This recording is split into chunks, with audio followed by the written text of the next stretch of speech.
But no one will ever say in a boardroom with some mints on the table and a jug of water. No one will ever say that. Yeah. But where do we try and create ideas in a business? We get them around this boardroom table. No one ever says. Don't get me wrong. You can't get your team in the shower with you.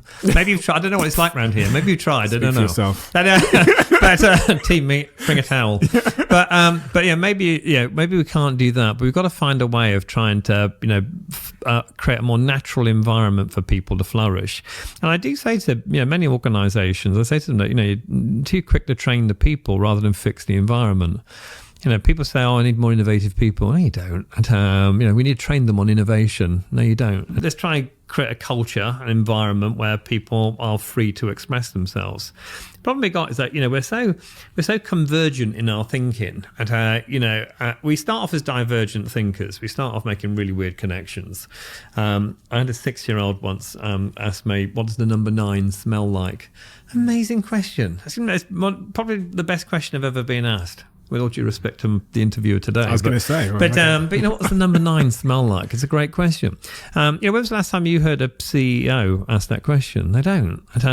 Children ask these divergent questions because they make the connection between two things, usually unconnected. And then they go to school, and the school says, "Why are you asking that? We're doing numbers today. Just concentrate on the numbers." And then we go from divergent thinkers to convergent thinkers. And our careers get better because of it. Our businesses get better because of it.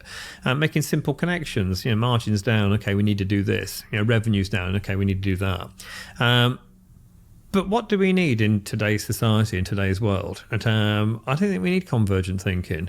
I think we need to move back and get into that divergent space again. And who are the most successful people, at the moment? And people are making really weird connections. People who, this is where Uber and Airbnb and all these things come from, is from people who are making a connection between two things previously unconnected because they're still divergent.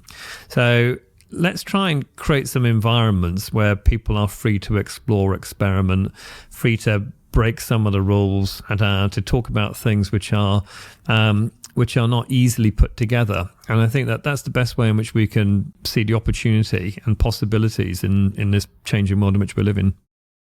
How do people find you? What's the best way?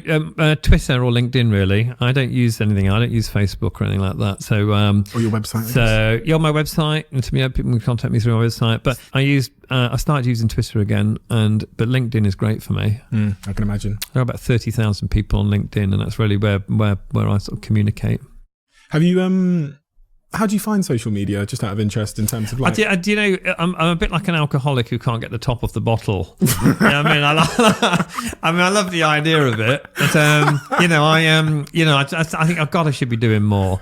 But I just don't.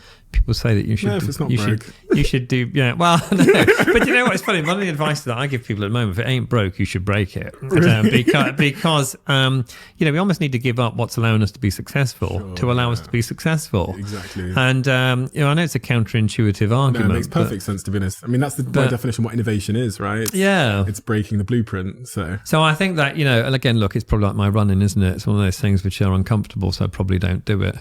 So, what I should do is try and find out more about, social media, and then I'll have a look at your social channels after. And obviously we've got a lot of content from this, so we can send it to you in a way that will perform well if you post it. So, but listen, Thank you for your time today. Thank you. You've been very, very generous, and it's a really inspiring conversation. That's, I actually want to it's one of the few conversations where I'm like, I really need to re-listen to this again, and maybe with my notepad out and really take notes, because there's so many ideas there that are really, really profound at times that I'm trying to hold on to, and then because you're full of them, I'm going back, I'm thinking, and I'm losing, you know what I mean? Because there's so much intelligence condensed in such a short period of time. You're very kind. No, I really mean that as well. Yeah, no, good for the self-esteem. No, I really mean that. I'm like, it's sometimes I have experts on that have really well studied in their field, and the things you say, as someone who's ran a multinational business with 700 employees for the last 10 years of my life, I'm like, perfect sense. And I really I could unpack all of those individual topics more. But yeah, thank you. Such a pleasure to have you here. Thank you. Thank you for inviting me.